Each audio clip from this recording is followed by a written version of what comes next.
সেই ক্ষেত্রে আমি কোনো জাহান্নামে আর ও কোনো জান্নাতে। কিরকম লাগবে? তখন বলবে আমি আমার মালিককে চিনে ফেলেছিলাম দুনিয়াতে, আমি আমার মালিককে ভালোবেসেছিলাম দুনিয়াতে, ওই জন্য আমার মালিক কষ্টের মধ্যেও আমাকে সুখ দিয়েছিল, ওই জন্য আমার রব আমাকে দুনিয়াতে কষ্টের মধ্যে সুখ দিয়েছিল, যার জন্য আমি মৃত্যুর পরে আমার মালিকের জান্নাতের মধ্যে আছি।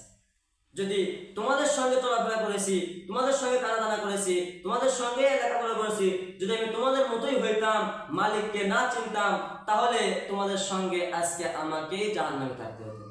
কিন্তু আমি তোমাদের সঙ্গে চলাফেরা করছি ঠিকই, আমি তোমাদেরকে দাওয়াত দিয়েছিলাম, কিন্তু তোমরা শোনো নাই।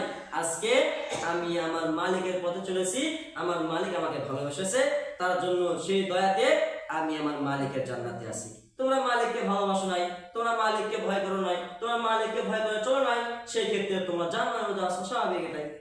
যদি ভাবে একবার আমার নামে আপনারা ষড়যন্ত্র করতেছেন, আমাকে হত্যা করবেন, আমি এটা জানতে পেরেছি, তাহলে কি আমি আপনাদের সাহায্য করব? সাহায্য করব? যদি আমি আপনাকে হত্যা করার ষড়যন্ত্র করি, ওই লোকটা ভালোকে আমি হত্যা করব, তাহলে আপনি কি আমাকে সাহায্য করবেন? কোনো খেলো করছেন, খেলো করবে না। ঠিক একরকম ভাবে আমরা প্রতিটা ক্ষণে মালিকের সঙ্গে কি করতেছি? গাদ্দারি করতেছি, নাফরমানি করতেছি, মুনাফিকের কাজ করতেছি। কিন্তু মালিক আমাকে আপনাকে কত সুযোগ দিয়েছেন, কত সুযোগ দিয়েছেন যে আমি ঘুমাইতে গেছি, ঘুমানোর দোয়া পড়ে না, এটা গুনাহ করলাম, সেক্ষেত্রেও মালিক আমাকে কি করেছেন? বাঁচিয়ে রেখেছেন। যারা কবর খনন করে দেখবেন, যারা কবরটা খনন করে, এই কবর যারা খনন করে উঠে আসে, তারা কেবল কবর মধ্যে যেতে চায় না। যদি তাদেরকে আমি কবর খনন করলাম, আমি হচ্ছে জীবিত মানুষ, সেই কবরের মধ্যে শুয়ে পড়লাম, ওপর থেকে আমাকে মাটি তুলে একদল, আমি কতক্ষণ বাঁচে থাকতে পারবো? কোনো হাওয়া বাতাস থাকবে কবরের মধ্যে? না, খুব বেশি আধা ঘন্টা 1 ঘন্টা কি বেঁচে থাকতে পারবো, তারপরে কি এমনি এমনি কি হয়ে যাবো? অক্সিজেনের কারণে মারা যাবো। ঠিক ভাবেন, যদি আমাকে আপনাকে দরজা বন্ধ করে যে আমরা গুনাহ করি, যদি আল্লাহ তাআলা দরজার ফাঁক দিয়ে, দরজা চিপা দিয়ে, জানালা চিপা দিয়ে যদি আমাদের অক্সিজেন না দিত, তাহলে আমরা কি হইতাম? মারা যাইতাম। তবুও আমাদের মালিক তো বলে নাই আমাদেরকে অক্সিজেন দেবো না, তোমরা গুনাহ করে ছেড়ে দাও। আমরা গুনাহ করতেছি, আমার মালিকের কি অক্সিজেনও গ্রহণ করতেছি, দুটাই করতেছি। তাহলে মালিকের সঙ্গে করতেছি, আমরা গাদ্দারি করতেছি, নাফরমানি করতেছি। এগুলো কাজ আমাকে আপনাকে প্রতিটা সেকেন্ডের হিসাব দিয়ে তারপরে জান্নাতে যেতে হবে। যে আমরা কি করতেছি, প্রতিটা সেকেন্ড আমরা কোন কাজে ব্যয় করতেছি, প্রতিটা সেকেন্ড আমরা কার কাজে ব্যয় করতেছি। হ্যাঁ, আপনি করেন, আপনি দুনিয়া করেন, কিন্তু মালিককে ভুলে নয়। আপনি দুনিয়া করেন, কারণ দুনিয়া বি করার জন্য তো মালিক আপনাকে দুনিয়াতে পাঠাইছে নাকি? কিভাবে করবেন দুনিয়াবি? আগে মালিককে স্মরণ করবেন, তারপরে কি দুনিয়াকে ধরবেন। আপনি শুধু দুনিয়ায় নিয়ে পড়ে আসেন, তাহলে মালিককে পাবেন কিভাবে? পাবেন না, বরং এর হিসাবটাও মালিকের সামনে দিতে হবে, মালিকের কাছে দিতে হবে। কি করতেছি আমরা জিন্দগিতে, দুনিয়াতে আমরা কি করতেছি, কার কাছে চলতেছি, কার জন্য চলতেছি? যাকে আপনি আপন ভাববেন, সে আপনি কি করবে? কিছুদিন পরে 7 আঘাত লাগলে আপনাকে কি বানাবে? বর বানাবে।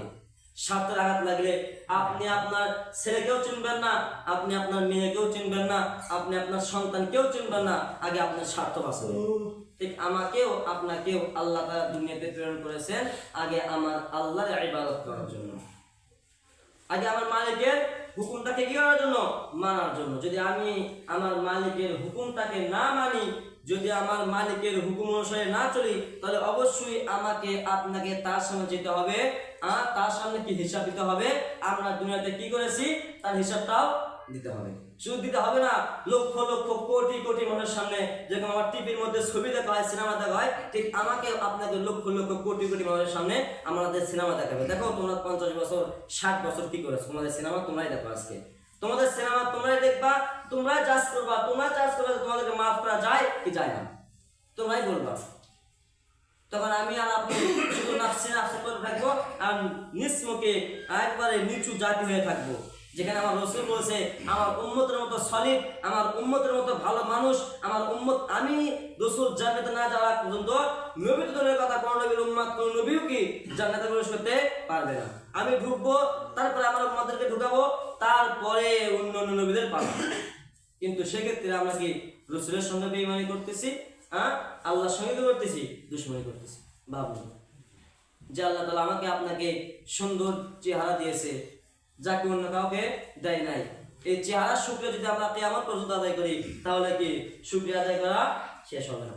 আল্লাহ তাআলা আমাকে আপনাকে হালাল পথে থেকে রাসূলের সুন্নাহ অনুযায়ী এবং আল্লাহ তাআলাকে ভয় করে নেক আমল করার তৌফিক দান করুক। আমা তাওফীকি ইল্লা বিল্লাহ। যারা সুন্নাত পড়ে নাই কাবলা জুম্মা যারা সুন্নাত পড়ে নেন। আসসালামু আলাইকুম ওয়া রাহমাতুল্লাহি ওয়া বারাকাতুহু। সুন্নাত পড়ে